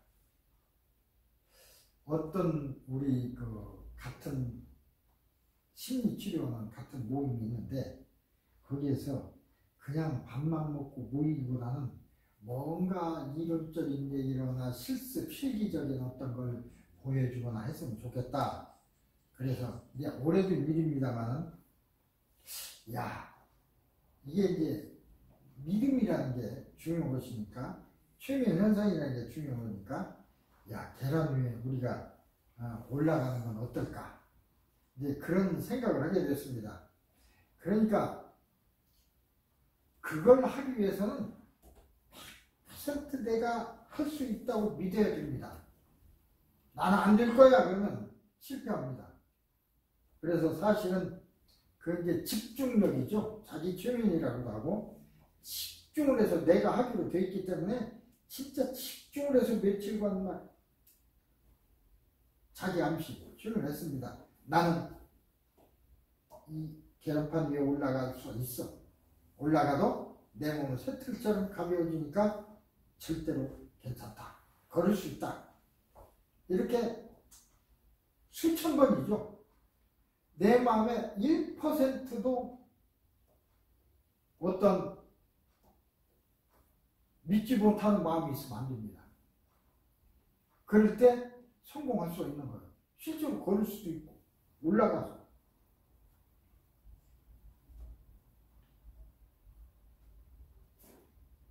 자, 의뢰 방문한 환자 어떤 보호자 와서 얘기하는데 똑같이 이 아들이 둘 있습니다. 똑같이 치료 못했어요. 다 힘들죠. 첫째 아들은 자꾸 부모 탓만 해. 취직 못하는 거예요. 둘째 아들은 취직 못해서도 뭔가 막 돌아다니면서 뭐가 자꾸 하고 공부도 하고 막 그래. 그렇다고 질문하는 그런 부모가 있었습니다. 같은 상황에 대한 다른 반응이죠. 역기능적 신념과 연관이 있을 수 있는 것입니다. 역기능적 신념은 사회적 의존성과 자율성으로 나눌 수 있는데, 예를 들어서 나는 안 돼. 그런 사람은 사회적 의존성, 자율성과 이제 사회적 의존성은 다른 사람의 평가가 중요해. 다른 사람에 의존되는 것입니다. 자율성은 자신 스스로 일 성취하고 성공하는 그 주변 사람과 독립을 중요시합니다. 그래서 어쨌든 이런 역기능적 신념은 개인에 따라서 이렇게 자율성이나 사회적 의존성에 따라서 다를 수가 있습니다. 자, 이제 시간도 40분 되고 그래서 조금만 더 설명하고 끝나겠습니다. 이 그림은 우울증 인지 모형입니다. 환경 스트레스, 부정적 생활 상태 때문에 오는 인지적 오류, 실직했거나 은퇴했거나 이혼했거나. 역기능적 인지, 역기능적이라면 자기가 그렇게 생각하는 거죠. 사회적 의존, 다른 사람이 나를 못났다고 생각하는 거. 자율, 내가 실패를 많이 하니까 나는 능력이 없다고 하는 그런 인지적 오류. 인지적 오류는 같습니다. 그래서 그게 자동적 사고를 통해서 우울이나 불면이나 뭐 이런 것들, 감정, 행동, 신체 변화가 나타나는 거라 그런 뜻입니다. 양수적 질병. 자, 우울증에 대해서 얘기했습니다. 우울증은 우울한 것이죠. 조울증이라는 것은 조증과 우울증을 합해서 얘기하는 거예요. 근데 우울증은 기분이 나빠 우울한 것이고, 조증은 기분이 막 좋아지는 겁니다. 없어지는 거예요. 이게 반대 현상인데 이것도 문제가 있죠. 그래서 이제 야누스 질병이라는 것은 서로 반대되는 것. 앞뒤가 다른 걸 야누스라고 그러죠. 앞에 얼굴과 뒤 얼굴. 앞은 천사 얼굴인데 뒤는 악마 얼굴을 가진 것을 야누스라고 그러죠. 야누스적 질병이라고 합니다. 기분이 좋을 때는 이보다 더 좋을 수가 없습니다. 또 어느 시간이 지나면 표변해져. 그냥 확 변해져서 창의적 생각, 긍정적 기분이 생겼고, 수금도 막 달라지고, 말과 행동에도 자신감 넘치고, 그러다가 어둡고 불안한 상태가 계속됩니다.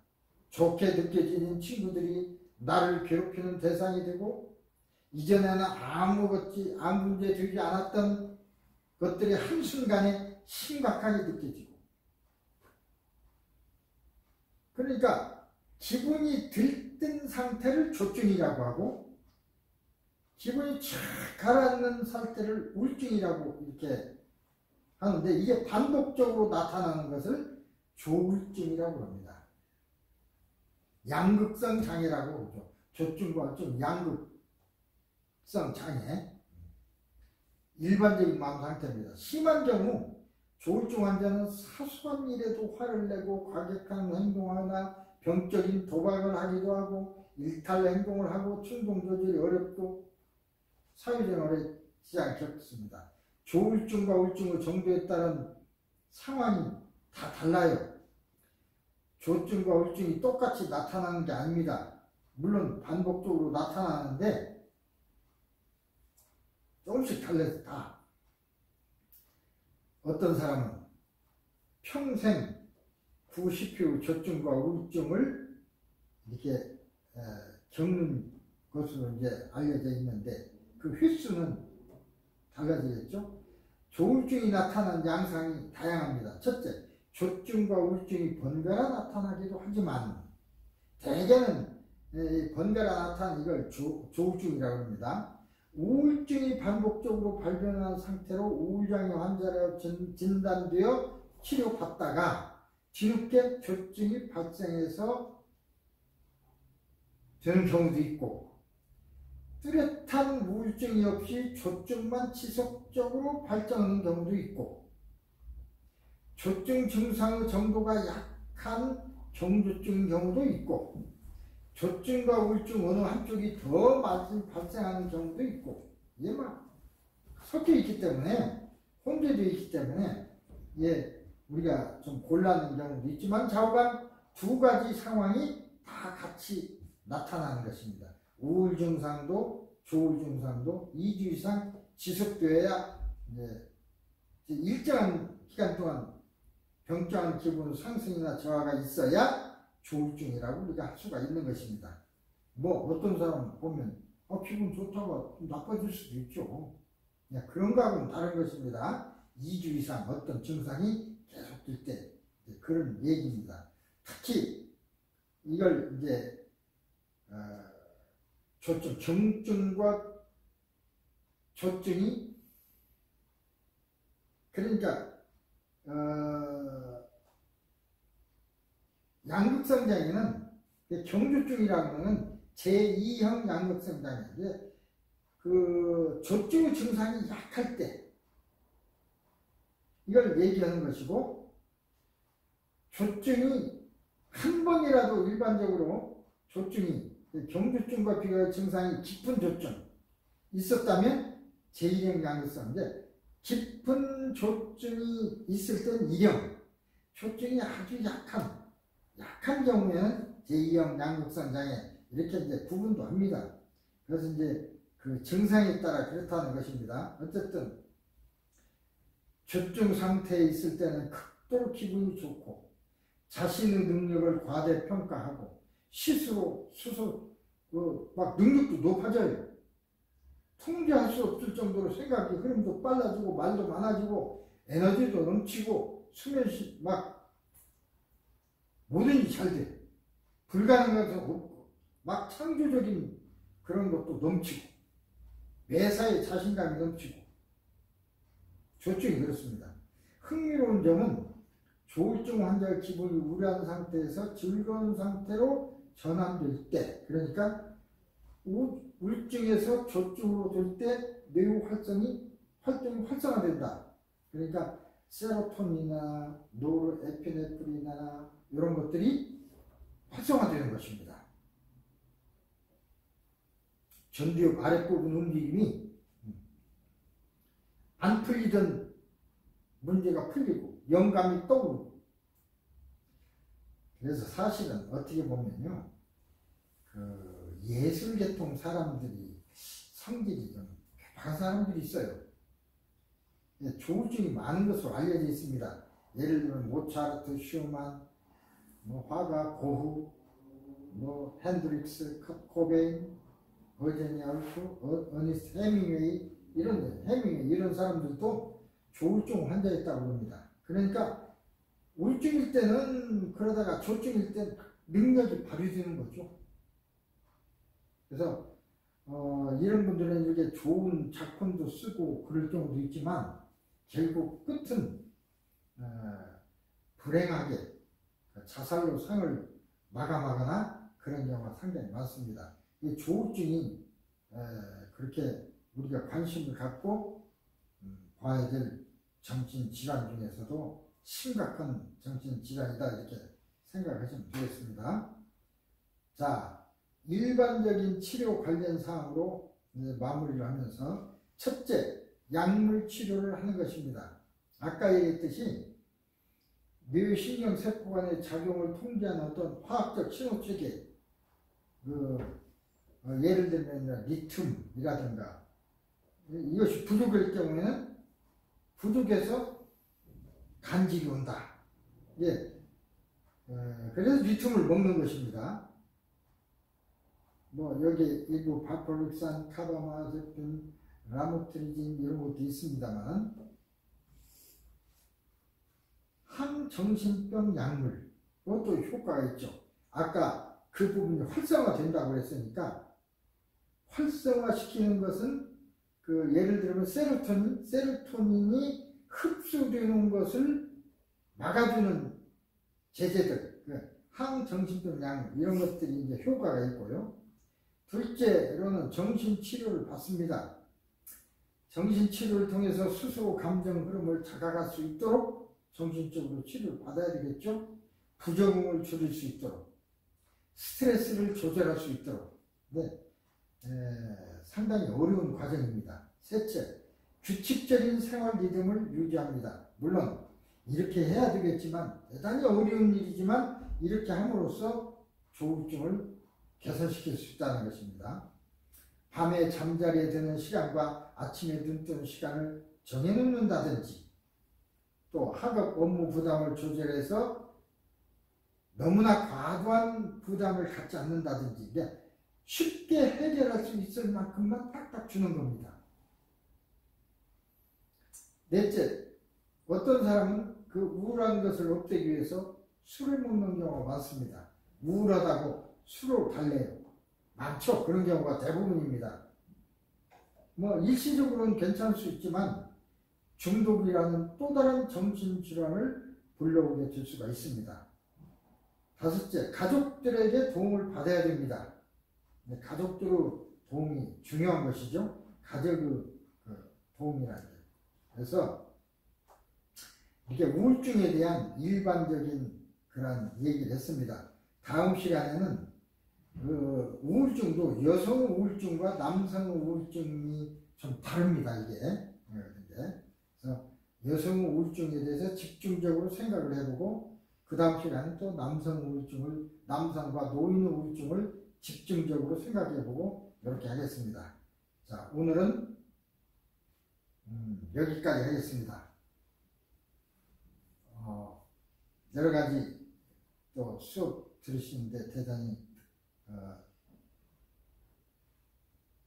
어려움도 있겠지만, 또 한글을 해독하시는 분은 교재를 가서 잘 읽어보시면 여기에 좋은 그런 아주 자세한 얘기를 다 제가 설명 못하는 부분까지 써놨습니다. 교재를 구입해서 공부를 하시면 이번 기회에 우리 위기, 즉 우울과